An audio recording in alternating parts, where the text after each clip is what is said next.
Hello, BookTube. This is Aaron from Aaron Read a Book or Aaron Read a Book.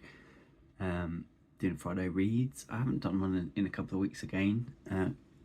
I've gone through a sort of quite slow reading period, partially because it's the European Football Championships, and the first week of the Euros is always like 3 games a day. So, and I love international football or soccer so much, especially in tournaments, that I just have to watch 6 hours of football a day. So it's very time consuming. I'm also trying to find a new flatmate as well, so that doesn't help. So like, I'm either showing people around my flat or watching football, and showing people your flat when you have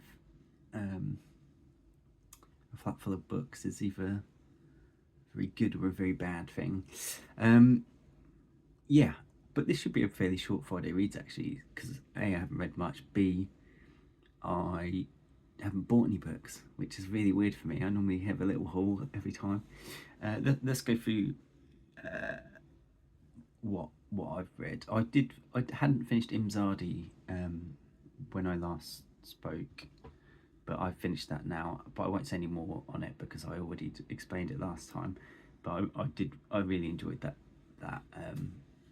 Star Trek book. So it's a great start to Summer of Trek. But for another event, June on the Range, I read Shane by Jack Schaefer, and this is, I guess, one of the most famous cowboy novels. And I think it's very influential. I don't probably won't have a great deal to say about this either, because it's not very long. It's very short, and you can see it's quite thin, and there's not a lot on the pages, but it's very literary, which surprised me in a way, because it kind of it helped influence a lot of a very pulpy genre in general. And I don't really like describing things as literary, because I think generally, on the whole, genre fictions are better written than literary fictions. But this was quite spare and descriptive, and the basic storyline is you follow a young child, and they live in I don't know which state. I'm not sure if it's ever mentioned, but it's like the frontier days basically, where there's not a large established legal system. And so you follow a little boy. His dad is kind of a minor rancher. He's a homesteader, it's described as, but so I wasn't familiar with. But I think it just means like a quite small home farm rather than a big industrial sort of operation.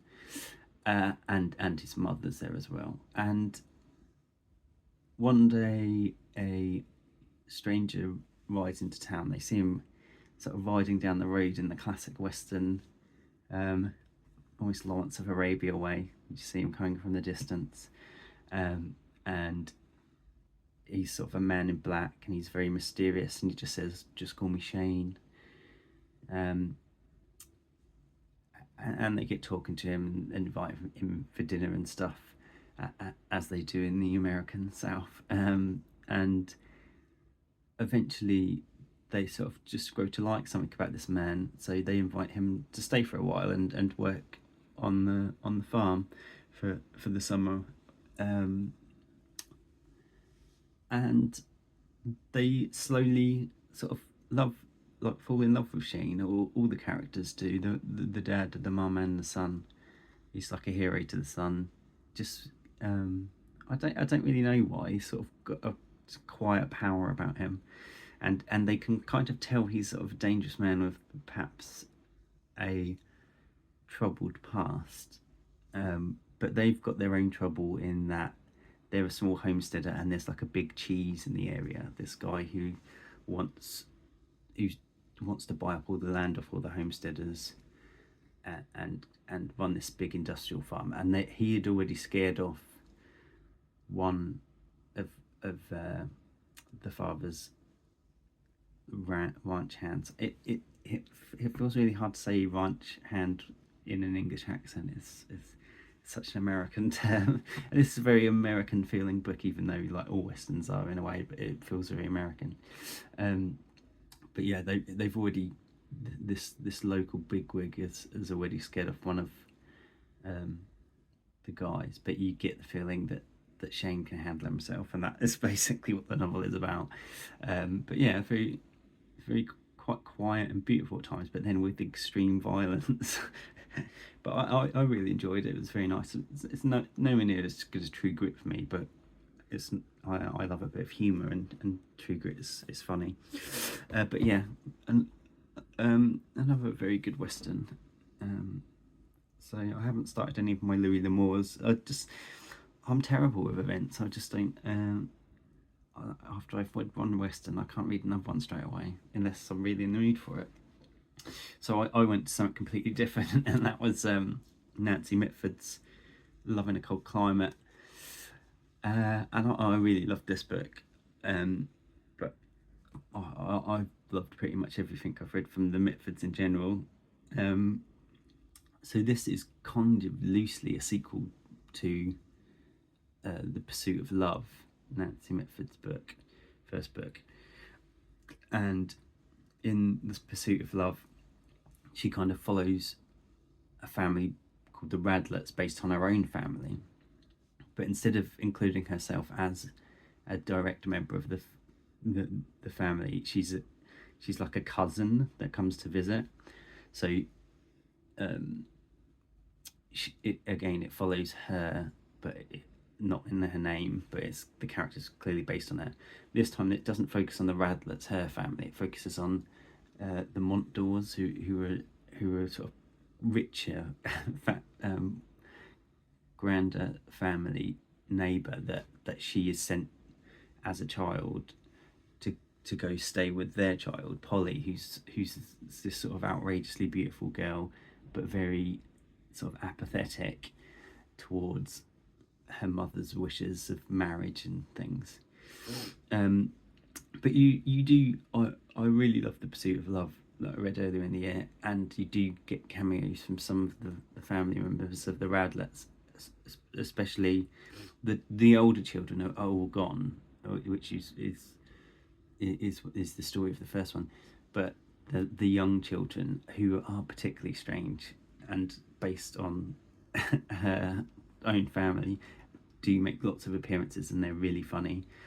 There's one, and her sort of crazy father, who in this they're all cousins, not father and little sisters and stuff, but he turns up a lot as well, and I love him as a character. And there's a brilliant scene where the two little kids found like Freud's books in the library, and they're not really allowed to their dad encourages them not to read or have any kind of education, but that might be what spurs their insane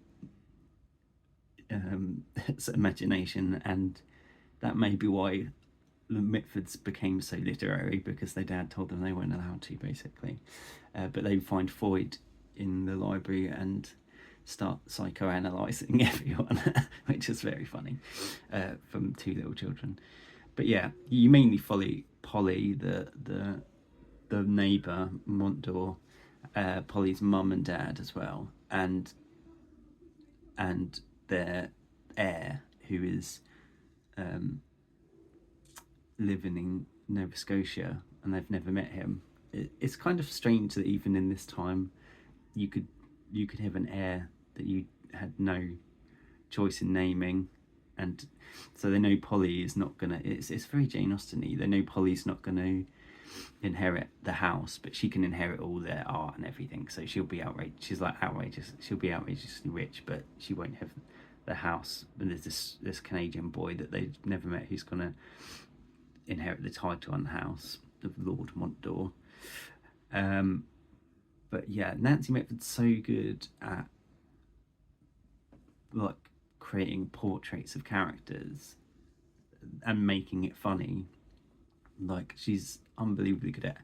And she, after she written fiction, she basically turned almost entirely to non-fiction biographies, which doesn't surprise me, because she's just a great writer of characters and very good at making fun of the upper class. So these characters are utterly outrageous at times, but believable in a way. Like if you know the English aristocracy, it's entirely believable.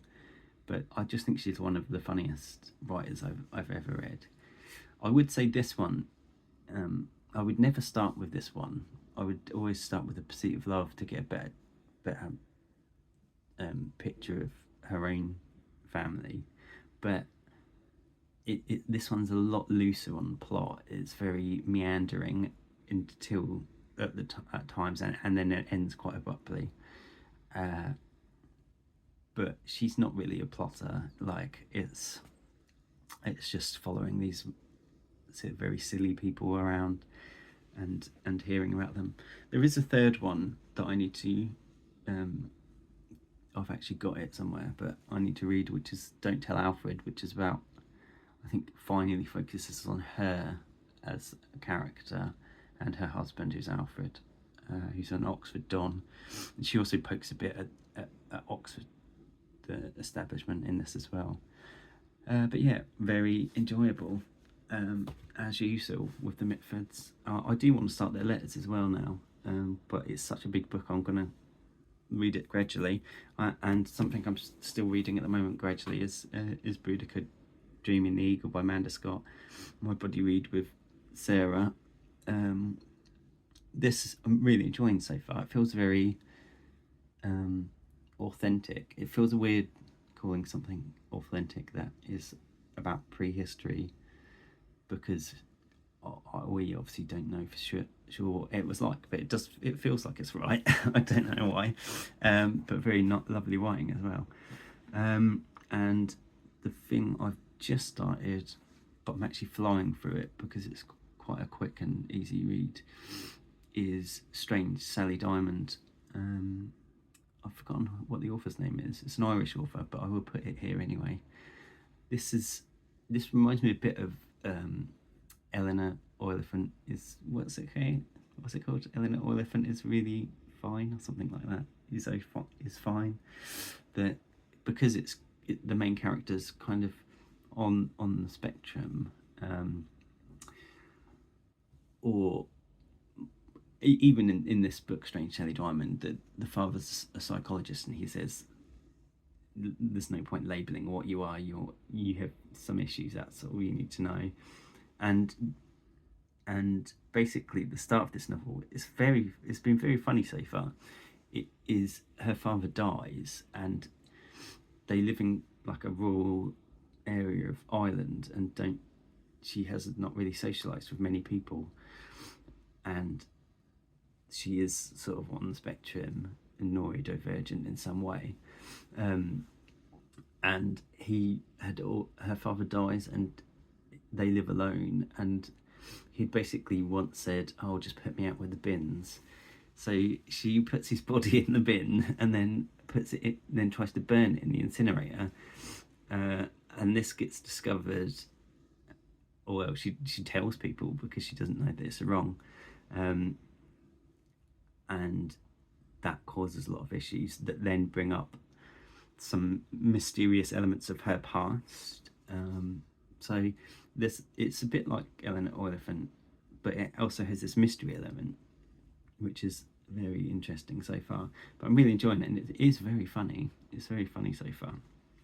So yeah, that was one that I saw on Hannah's channel, Savage Reads, and she really loved it and gave it 5 stars. So I picked it up, and so far it's going well. How are you, BookTube, anyway? Have you read Nancy Mitford? I'm sure some of my viewers have watched Nancy Mitford because she's very up my street. Have you read Shane? Again, a very popular one. And have you read Strange Sally Diamond? Have a good one, BookTube.